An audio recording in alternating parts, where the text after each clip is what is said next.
mama ya mamu nyina achen ya mwakwa Badwam TV no sia kase so anopa nsem asie na braso sa utibie sa Adom kase ko Facebook/Adom TV a kase no wo Go TV channel 176 DSTV channel 280 somno ne to dwa omu bi ya wo betini ye be call 00 RCKG na akosi junior high school no sabia nkrati suade pa na ebo anwoma suade a wo mto mutini ye de sansam ni kiremu no ebebramo University of Ghana student bi a womo tietua edan court enhyehyɛ a wode to ho senka school no bedi so no bepem sabe won fanya adwuma sansam no ne nsem bi na no pay me de bro Adom TV Badwam kase medi afia amankwa tamaklo afia ne DMT said nsem no enkyeremu ankasa etie ye kansa bia nkwadate edi akotene pa won nwumasua mu dia na ne mofra ye wo 00 RCKG dikosi junior high school no womuni safa ahudie ne bifisa bia womuti suade no enya kono nyefe womuni classroom ti ba bia na ye de womasi bi nkora KG fo nkora de mangudua bia se no womutie Adom TV kase akoho etwaso mhwe akiri ha ya dan PTA4 na ehyaase na dan no omuye no na esenka omupagam basikasem nti no ema omo eboso saa nti se awiabo a ebo 12 o'clock ekwa na adekire no ayeden because na heat abadan num ena se ehwe keji dan so a PTA4 na asan ahyase eye hu adwuma nanso sikasem a ato ayi kakra nti no ama akakwam kakra nti ama KG4 no basku a ensuo mu na pe na se isa ye pom because dan no aye death trap kakra ko here pillars ewom na nchensen so ewo so no enye papa asenka yi ni nyina na eboso foforo yetu anamon assembly MC abam abeboa kakra but enya enwie peye papa eno achi achachwefo mo sukuu no mu eka de piece se esanse nkonya ho akwa atwe wo sukuu no mu no nti no ahofo na de wo musika to plastic chairs e de ma wo mmofra se de be ya obenya baabi atena de asua de nanso so no enam nkonya ya ato de ama wo nti no empedodo na no ya na wo mu eda ewom ye structure ide wo sha enye kra se awia bo na se wo hyemu kira de a asa wo hye phone no mu nti mpempi no je se ye pie kwa abonten na yakwa ye discussion na sa wontumi ntro board ne so nkwala no kra no omba ye de sa gua so efisa dan mu ehye pa nti e ma ye nya how ewom pempi kra wo kira de akra bi se ne awo ehye wo de ne kese a wontumi ntena se sa akwala nso se hye wo de ne kese a wontumi ntena se nti je ye pie kwa abonten na yakwa ye discussion da anpa ba ya san ba be tro board ne so nti e ma ye bre pa University of Ghana suafo bi na eye yekre ya womode etia wompanifo fisa court ahye se bia school management no de eto ho accommodation no ne ade no womo ntwensensan no free bra court no ehye ye no womo fanya adwuma nti womo twempanifo na dwene edisi so Adom TV etwaso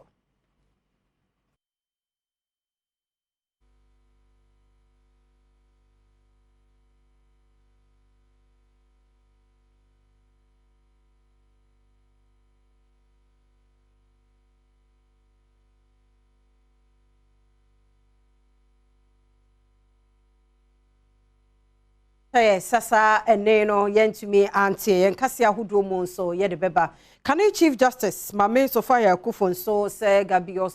ochre da kone sam na okeka ne de enya no krampo no wotie enye de wo kan so ne bebu ne hu enye de wo ye no nso nti ena de wo se wo ye de enya ne sika no obegya atrefi Adom TV etwaso Kane Chief Justice Sofia Kufo asanso so de nani atra so ye hwe man sikasem eso ene adehye no bi abochenku ewo honom na ne nsem bia wode tu dwa ene se onso de ante ase die nti a aso ye hwe man sikasem so empese pensioners for no betwa wo modin dia free debt exchange program no emu enye no nko a osaka de kan ho se ban domestic debt exchange program no hyehyeye no ho nko ade a onfa ho ne de owura gabia sawe ocheda ko ebe kan de afa ne ho na enye de wo kan so ena wo tie esan se de wo kan nyina no enya de se de bibia ebe kan abrabo eho Gabi Ochiridako can call me paranoid. I don't care. We're talking about people, we're talking about human beings, we're talking about people who have served this country and have served well and served hard. Not easy service when you're not a member of government and you're calling yourself a member of government. I don't have time for things like that. People like that are not important to me or to my life. He's a disturber. Tigo touching lives and so akwaya adoye de ama yenuanom a womo ewo sickle cell yare no ebie ni nyina ye odobre anase ododa nura ye da na di no Adom kase etwoso. Esan say ne ye Valentine no bia e kire do nintino Tigo de won ho ahyem na mo de apomodin kade ahodo e na kwakoma sickle cell unit ye wo Kolebu teaching hospital na Adom kase any head of brands and communication Nancy aso esi edu amrado edin komo no o kire mu say ade ba kwa de o madwumaku no akoma so ene say Ghana de hya apomodin betumi agina brane ye nti eno modi isa dwumadie the Osha Tigo efi last year no ya started ebo sickle cell ho dero ya ba ho dero bebre e wo TV so ye videos ye recordings ye play or radio so sana Ghana for ebe hu sickle cell disease no sene etie no me hu sene a omo bebo omo ho ban enti ene ye Valentine's Day yi Tigo ya adwen say ye beba ha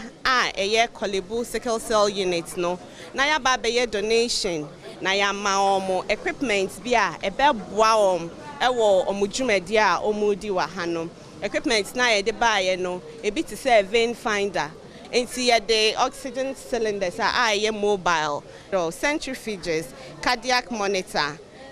mobile ECG machines oxygen flow meter and a sample mixers enti pulse oximeters ni adi nyina wom ya ma equipment be break. Mampani abedi achire ne education minister na face ahwi akontomra mrashebedwani akwa sehwi traditional council no cement sum 400 so omonye no ahifie no onfasiesie na nsena nana katachi bankoma se opeso siesie fia nti wo hyase se wo ye anu nti ye vice president Alhaji Dr. Mahmoud Bawumia onyanentie anu nti o se Sadia went to Hoka. Ene was someone, sir, memfa cement bag. Ye makuma 200. And for me, Buana, non for Nijumano. Now, all balance so, and a doctor Yawaduchum. I will also Minister for Education. On also say Sadia, on also ordinate dear Becahon into the 100 bus, Ekaho, MV, and so Mediaba. Now, Yankasa MP, Alex Sette, a contomna MP. Ono so also one share Emma Juma ye and canon one casampo also sofimu no consume na so went to ma na wo trawa enye into also the 100 bus account Nanaya wajima imbedu eye busuapani e wosehwi also traditional council wogina okatechie kwasi bumangama wotoso mienu anemu ene oje cementi efri dwemtenani ne honomu ne ho nanumu ene wodi tudwa se ebra wodi cement bags ya bedom wonom eye bra ese ya wodi aseda PSC ema empanyinfu yegura katechie tiene na chikaka ti we okanyina ne se ajani panyinfo age no ma na ye de bra cement na ye de bra ye de no cement no e di djuma pa e wo ifia ti de kan se vice president ye danase Western Regional Representative Council of State ho one so your hinema Princess Town nana akwasi aboabo ene die ahanta traditional council no agina to musa won hwekire se acting president eda council nano a Adom TV etwaso published there ahanta traditional council so madaba twima actually confusion esi ye keke yitu bo ho ye tin wanye na moto do so bien wala ka the masam no a onye no kwa no because all decision a ye take wo cancel no nipa pro ana ebien ebia woni ye nyaadwen but dudu na ala na ya adwen kokko na yi ye mami so all the kasam offer traditional council no ha no che the na na mami no so washe na okita na gazette enti ya tuna ha enyubria ya pede yama media ni hia na Ghana fu hia what there ensusu na decision na ye make no oye na nkasa ehu nanan ma what na ye chi hia na ya adwen kokko traditional council oya hunter traditional council na ya adwen kokko ni ye yi ma me no enti se chronicle ko de confusion esia na onya no kwama na dem sam no so no na nan mo ye de etu abom ona ya kan ye ma dem nkofo no ndeson womba twensan one patcho one na wonim that will make comments about a hunter traditional council about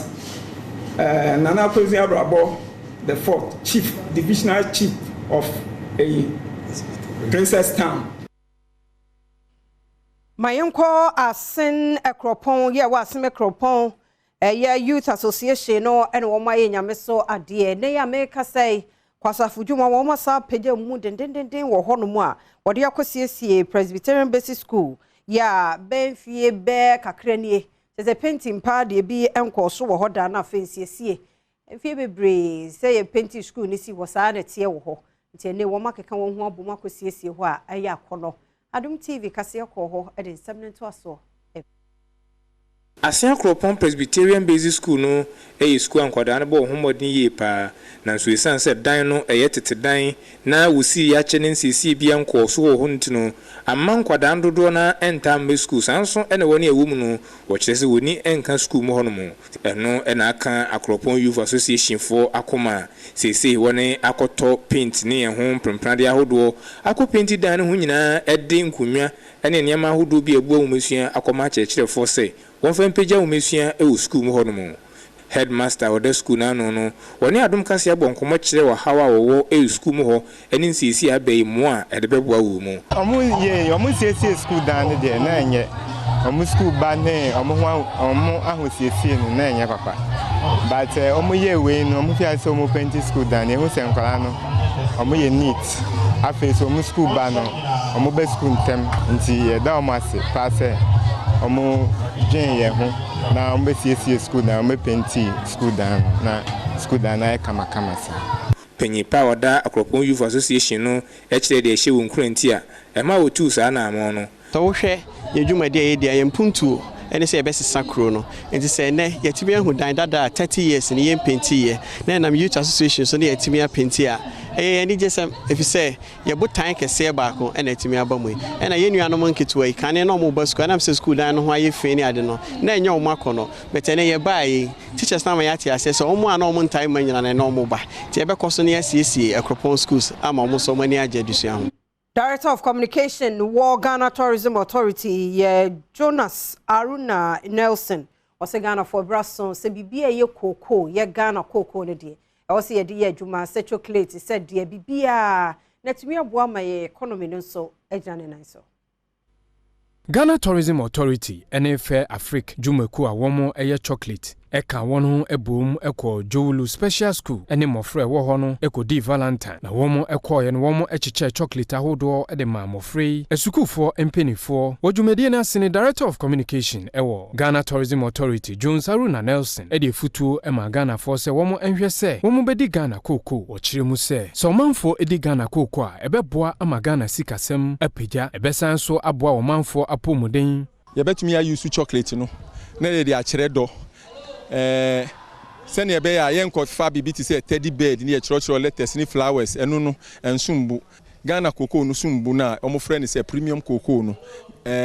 Ghana ni bia obeni bia no obedi chocolate any other cocoa products na afensu promote domestic tourism afensu ema nkabomba ema mpuntumba ye talk chocolate na edi ni bebrea sikaba omemu ye cocoa no nsu kwa amanonia enu susumbu obi ehu nti ye be free akora ye free Ghana for philanthropies omo ye adwuma cocoa processing CPC for ni nyina any other cocoa processing companies no omo nyina omo mfanto omo bota aso say at least every week and I say na watchi anabusum bia na watchi mienu bia no omo fa cocoa based products the chocolate mbre yen kola because enu no apomudin wom emma apomudin aso afenso ebe mo madwen so enyi